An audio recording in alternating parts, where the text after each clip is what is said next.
Good morning, folks. We're going to get started.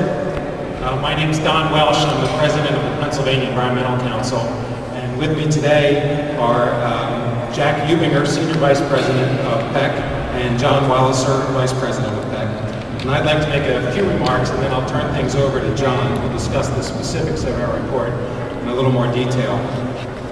It's not an exaggeration to suggest that the lure of the Marcellus Shale has set off a Pennsylvania gas rush, analogous to the California gold rush, the Texas oil boom, and the discovery of oil on Alaska's North Slope. The Marcellus Shale is one of the largest unconventional onshore gas deposits in the world, and the gas industry has flocked to our state in great numbers, and we're just getting started.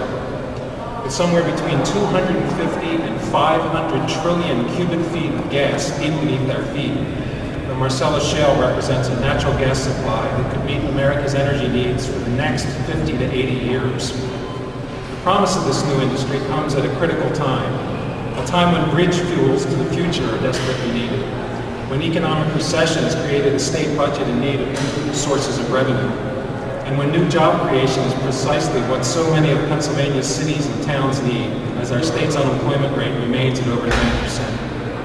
At the same time, you need not look very far in this state to see that we've been down similar paths before. Throughout its history, Pennsylvania has paid a heavy price for the development of timber, coal, and other extractive resources. That price is even yet to be fully paid and is evidenced by 5,000 miles of polluted waterways, abandoned mines and oil and gas wells, decaying infrastructure, and economic devastation caused by poor planning and a short-sighted thirst for growth decades ago. And as the saying goes, those who fail to heed the mistakes of the past are destined to repeat them. That's why we've been working hard to learn from the mistakes of the past, apply them to the development of the Marcellus Shale, and make sure that we do everything possible to create a sustainable, thriving, and successful Pennsylvania Marcellus Shale economy that does not leave an environmental burden to future generations.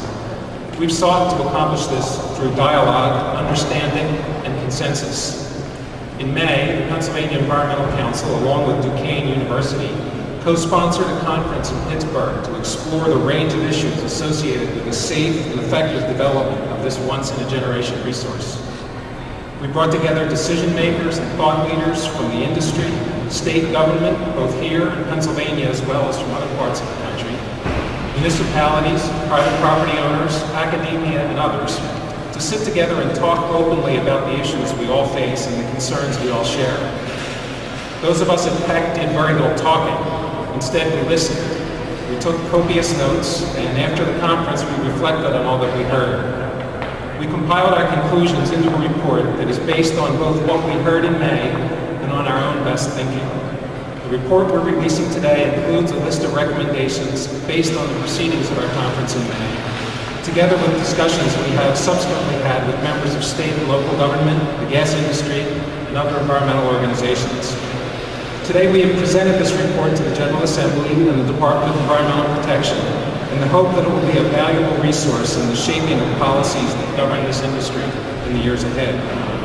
We stand ready to offer the benefit of our expertise and experience in any way we can to bring about effective regulations and oversight on drilling and gas operations, and we hope to be an important part of the sustainable development of this extraordinary resource for many years to come.